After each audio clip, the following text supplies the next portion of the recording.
नमस्कार दोस्तों, स्वागत है आपका हमारे YouTube channel JB study point में। दोस्तों, आज मैं लाया हूँ आपके लिए एक टॉपिक विशेष महत्वपूर्ण है। एग्ज़ाम में नेट के में जो पेपर फर्स्ट का होता है उसमें एक क्वेश्चन जरूर आता है इसमें। तो आज का जो टॉपिक है वो है शोध के सोपान या स्टेप ऑफ रिसर्च। बहुत ही महत्वपूर्ण टॉपिक है दोस्तों, क्योंकि कोई भी बच्चा जब पीएचडी करता है या कोई शोध करता है तो सबसे पहले उसके सामने एक सवाल आता है कि उसके लिए किस तरीके से मैं चरणबद्ध प्रक्रिया पूरी करूँगा या कैसे कैसे प्रक्रिया होती है। तो दोस्तों, जब तक उसको स्टेप नहीं पता होंगे शोध के तो वो जो रिसर्च है वो कर नहीं सकता है। जो पेपर फर्स्ट होता है उसमें जो शोध का जो यूनिट है वो फोकस होती है पीएचडी के शोध पर। ठीक है, इस बात को ध्यान रखना। तो आज में दोस्तों शोध के सोपान बड़ी ही जहाँ तक मेरी नॉलेज है वहाँ तक मैं बताऊँगा आपको। आशा करता हूँ आप समझ जाएं। तो दोस्तों, जब कोई बच्चा पीएचडी करता है तो सबसे पहले उसके सामने दिक्कत आती है कि वो समस्या यानी कि कोई टॉपिक जो होता है, क्योंकि जो पीएचडी होती है एक विशेष टॉपिक पर होती है, वो टॉपिक कैसा ले। ठीक है, यानी कि कोई समस्या क्या ले। तो सबसे पहले जो टॉपिक होता है, जो स्टेप होता है शोध का, वो होता है नंबर 1। आपको दिख रहा होगा, ठीक है। तो नंबर 1 होता है समस्या का चयन। ठीक है,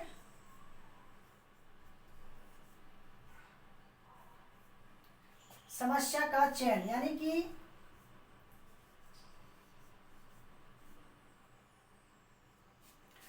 दोस्तों समस्या का मतलब होता है कि अगर आप पीएचडी कर रहे हैं तो सबसे पहले आपको एक टॉपिक जो है कि आप किस टॉपिक पर पीएचडी करना चाहते हैं वो टॉपिक आपको सिलेक्शन खुद ही करना पड़ेगा। वैसे तो बच्चे ये देख लेते हैं कि भाई जो हमारा पीएचडी कराएंगे वो हमको टॉपिक देंगे, परंतु आप क्या कर सकते हैं, किस क्षेत्र में पीएचडी कर सकते हैं, किस टॉपिक पर पीएचडी कर सकते हैं, ये खुद का ही चयन होना चाहिए। ठीक है, तो सबसे पहला जो टॉपिक होता है स्टेप शोध का जो चरण होते हैं वो सबसे पहले होता है समस्या का चयन करना। ठीक है, समस्या का चयन दोस्तों, कोई भी काम कर लें आप, कोई भी काम, तो सबसे पहले क्या करना पड़ता है कि जैसे माना आपने कोई टॉपिक लिया कि भाई मैं जो है गांधी जी के ऊपर, ठीक है, गांधी जी के ऊपर जो है वो मैं रिसर्च करूँगा। ठीक है, तो गांधी जी के बारे में आपने क्या किया, ये गांधी जी का बारे में आपने सोचा होगा भाई गांधी जी के जो विचार हैं उनको, उनकी प्रामाणिकता, उनकी प्रासंगिकता कहाँ तक वर्तमान समय में हो गई है, उनके बातों को लोग मान रहे हैं। अहिंसात्मक सत्याग्रह जो उनके द्वारा जो विश्व में व्याप्त हैं विचार उनके, क्या उनको लोग मान रहे हैं, क्या आज के समय में उनकी जो विचार थे वो मानने लायक हैं या नहीं है। तो ऐसे दोस्तों ये क्या होता है कि इसको बोलते हैं हम समस्या। कोई भी टॉपिक ले सकते हैं हम, इतिहास की बात करें या सामाजिक की बात करें या गणित की बात करें, किसी भी क्षेत्र में आप समस्या की बात करते हैं तो दोस्तों समस्या सबसे पहला जो होता है टॉपिक, जब हम डिसाइड करते हैं टॉपिक को बोलते हैं समस्या, कि हम किस टॉपिक पर रिसर्च करना चाहते हैं। तो शोध का सबसे पहला जो चरण होता है वो होता है समस्या का चयन या टॉपिक का सिलेक्शन। ठीक है, उसके बाद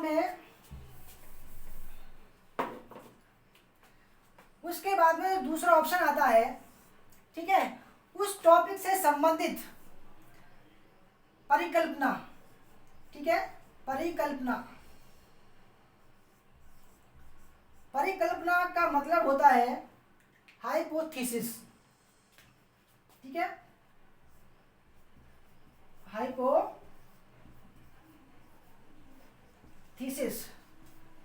इसका होता है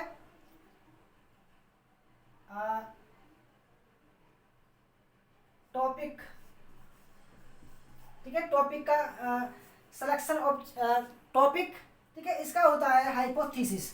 दोस्तों हाइपोथेसिस क्या होती है इसे समझना जो है वो बहुत महत्वपूर्ण है, क्योंकि हाइपोथेसिस जो होती है माना कि आप कोई घर का निर्माण कर रहे हैं, ठीक है, क्योंकि एक टॉपिक हो गया भाई, हमें घर का निर्माण बनाना है, ये क्या हो गया, एक टॉपिक हो गया। मैं आप उदाहरण के तौर पर बता रहा हूँ आपको। तो आपको क्या करना पड़ेगा, सबसे पहले आपके घर के सदस्य मिलकर एक क्या बनाएंगे, परिकल्पना बनाएंगे कि भाई हमको क्या करना है, इतने कट्टे सीमेंट के चाहिए, ठीक है, हम ऐसे मजदूर लगाएंगे और वो मजदूर मिस्त्री लगाएंगे, ठीक है, और क्या क्या चाहिएगा, कितने मंजिल का बनाएंगे हम, ठीक है, कितनी नींव रखेंगे हम, और कौन सा किस तरफ हम क्या कहते हैं किचन रखेंगे, किस तरफ बेडरूम रखेंगे। इसको क्या बोलते हैं, इसको बोलते हैं दोस्तों हाइपोथेसिस। अगर हम अगर हम टॉपिक की बात करें, पीएचडी की बात करें, तो अगर हमने गांधी जी का कोई टॉपिक लिया है, कोई अदरवाइज किसी भी क्षेत्र में किसी भी सब्जेक्ट का कोई टॉपिक लिया है, तो उससे क्या होगा, हम मोटे तौर पर हम ये सलाह करेंगे, जैसे कि माना मैंने कोई टॉपिक ले लिया, गांधी जी मैंने बताया था, गांधी जी का कोई टॉपिक ले लिया, ठीक है, तो हम क्या करेंगे, गांधी जी के बारे में जो मोटा मोटा था, पहले क्या करते हैं, एक निर्माण बनाते हैं, एक विस्तार पूर्वक जो है मोटा मोटा ओवरव्यू बनाते हैं, जैसे कि इनकी संबंधित किताब जो है कहाँ मिलेंगी, ठीक है, तो मुझे वहाँ जाना पड़ेगा, लाइब्रेरी में जाना पड़ेगा, आर्काइव में जाना पड़ेगा, ठीक है,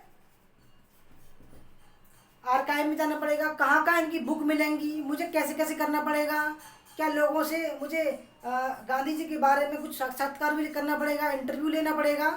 तो ऐसे क्या होता है, एक परिकल्पना बनती है कि भाई मैं ऐसे करूँगा, ऐसे करूँगा, ऐसे करूँगा, मैं लाइब्रेरी जाऊँगा, लोगों से पूछूँगा गांधी जी के बारे में, प्राचीन उनके समय के लोगों के बारे में पूछूँगा, तो और जो प्राचीन इतिहासकार हैं उनसे पूछूँगा क्या वो गांधी जी के बारे में सोचते हैं, ठीक है, गांधी जी के बारे में पूरी दुनिया क्या सोचती है, उनके विचारों को मैं अपने उसमें शामिल करूँगा।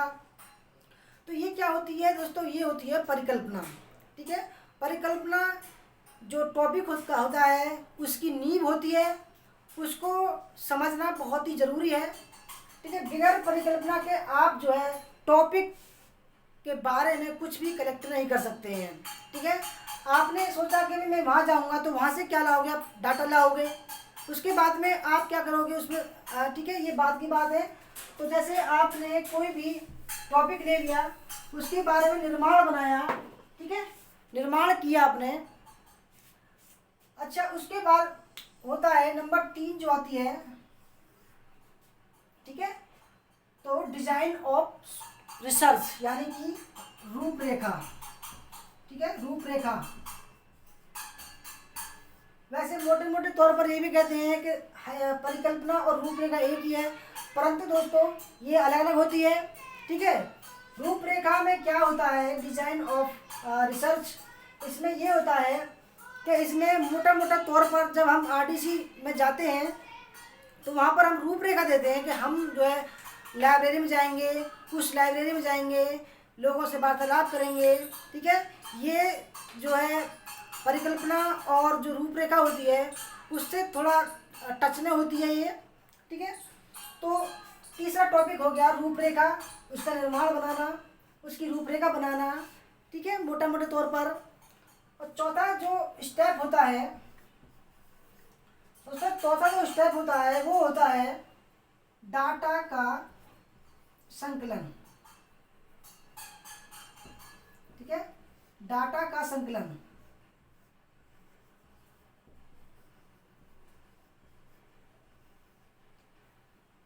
अब क्या होता है दोस्तों, डाटा का संकलन या आंकड़ों का इकट्ठा करना। जैसे हमने सोचा कि मैं लाइब्रेरी में जाऊंगा, वहाँ से बहुत सारी बुक जो है इकट्ठे करके लाऊंगा, गांधी जी से संबंधित कोई भी टॉपिक से, तो टॉपिक से संबंधित लाऊंगा, तो हम वो इसका क्या करते हैं, वो इसमें जो है निर्माण करते हैं। माना मैंने 10 बुक जो है वो कलेक्ट कर ली, ठीक है, 10 बुक किसी भी टॉपिक या जो हमने टॉपिक डिसाइड किया है उससे संबंधित 10 बुक जो है इकट्ठी कर ली, ठीक है। अब उसको बोलते हैं डाटा का संकलन। उसके बाद में जो 5वां टॉपिक होता है वो होता है डाटा का विश्लेषण, यानी कि जो मैंने डाटा इकट्ठा किया है क्या वो मेरे टॉपिक से, जो मैंने टॉपिक लिया है उस टॉपिक से संबंधित है या नहीं है, ऐसा ना हो कि मैंने जो डाटा इकट्ठा किया वो उसमें से मेरे टॉपिक का कुछ नहीं मिला, ठीक है। जब पढ़ने के बाद पता पड़ी कि मैं इस टॉपिक से संबंधित मेरा जो मैंने टॉपिक जो चयन किया है उससे संबंधित कुछ नहीं है, तो बेकार हो डाटा। तो डाटा भी दोस्तों हमें ध्यानपूर्वक इकट्ठा करना चाहिए, ठीक है। इकट्ठा तो हम कर लेते हैं बहुत सारा, परंतु विश्लेषण उसका बहुत जरूरी है, विश्लेषण, ठीक है। तो उसका विश्लेषण भी हम यहाँ पर करते हैं। उसके बाद में क्या करते हैं, छठा पॉइंट जो होता है दोस्तों हम करते हैं सामान्यीकरण, ठीक है। सामान्यीकरण करते हैं, यानी कि मैंने जो डाटा बनाया है, ठीक है, विश्लेषण करके बनाया है, क्या उसको और भी लोग मानते हैं, ठीक है। क्या जो मेरा टॉपिक है और लोगों पर है, क्या वो लोग भी और ऐसे ही मानते हैं जैसे मैं मानता हूँ, क्या वो अलग मानते हैं। यानी कि सामान्यीकरण का मतलब होता है कि सभी का मत, यानी कि मैं मोटे तौर पर बताऊं दोस्तों कि अगर किसी दुर्घटना में किसी के व्यक्ति की चोट लग जाए, क्या उसको कोई ये कहेगा कि भाई इसको बढ़ई पे ले जाओ या इसके लोहार पे ले जाओ, तो सभी कहेंगे कि भाई इसको जो है डॉक्टर के पास ले जाओ। तो उसको बोलते हैं सामान्यीकरण, सभी का मत। तो सभी का मत भी ज़रूरी है हमारे टॉपिक में, ऐसा नहीं है कि भाई हम कुछ और ही गाते जा रहे हैं, ठीक है। सभी का मत भी ज़रूरी है, ऐसा ना हो कि हमारा टॉपिक जिस वे में जाना चाहिए था उस वे में नहीं जा रहा है। तो सामान्यीकरण भी हमें करना चाहिए कि हमारा जो टॉपिक है वो सही दिशा में जा रहा है या नहीं जा रहा है। उसके बाद में सातवां जो पॉइंट आता है दोस्तों वो था निष्कर्ष, ठीक है।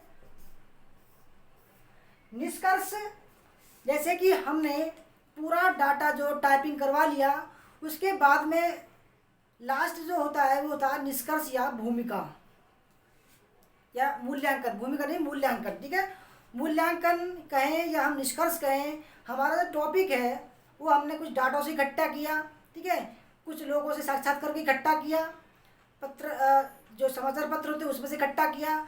अब होती है कि हम जो है उस टॉपिक के बारे में हमारे क्या विचार हैं, हम निष्कर्ष के बारे में हम लिखते हैं कि वो जो टॉपिक है, टॉपिक से संबंधित चीज़ है, उसके बारे में हम क्या सोचते हैं। उसमें केवल किसी का साक्ष्य संदर्भ ग्रंथ नहीं लगते हैं, संदर्भ नहीं लगता है, केवल हमारा दिमाग उसमें हम उस टॉपिक के बारे में क्या सोचते हैं, हमारा टॉपिक के बारे में क्या विचार है, और जो टॉपिक हमने लिया है उससे भविष्य में क्या फायदा होंगे, क्या नुकसान होंगे, ठीक है। ये हमारा क्या होता है, निष्कर्ष होता है। निष्कर्ष जरूरी होता है किसी भी टॉपिक का। तो दोस्तों तो दोबारा से मैं क्विक रिवाइज करता हूँ कि शोध के सोपान जो होते हैं वो सबसे पहला होता है समस्या का चयन, यानी कि सिलेक्शन ऑफ टॉपिक। उसके बाद में दूसरा जो होता है परिकल्पना, यानी कि हाइपोथेसिस, परिकल्पना का निर्माण करना जरूरी होता है। तीसरा जो टॉपिक होता है रूपरेखा, यानी कि डिजाइन ऑफ रिसर्च, डिजाइन जरूरी है, ठीक है। उसके बाद में डाटा का संकलन, हमारा जो टॉपिक है उससे संबंधित हम डाटा इकट्ठा करते हैं, इकट्ठा करते जाते हैं, ठीक है। उसके बाद में उस डाटा का हम क्या करते हैं, विश्लेषण करते हैं। उस डाटा क्या करते हैं हम तो विश्लेषण करते हैं। विश्लेषण करना बहुत जरूरी है। विश्लेषण के बाद में सामान्यीकरण आता है, और सामान्यीकरण के बाद में दोस्तों आता है हमारा निष्कर्ष।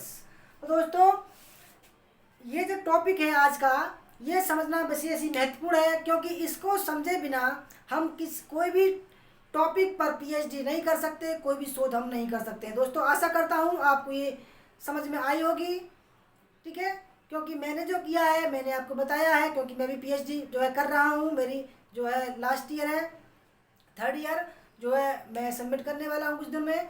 तो मैंने जो अपना अनुभव है वो बताया, ठीक है। आप कितना समझे कमेंट करके ज़रूर बताना, ठीक है। कोई टॉपिक से संबंधित कोई सवाल हो इससे तो ज़रूर पूछना दोस्तों। मेरा व्हाट्सएप नंबर आप ले सकते हैं 8755475312।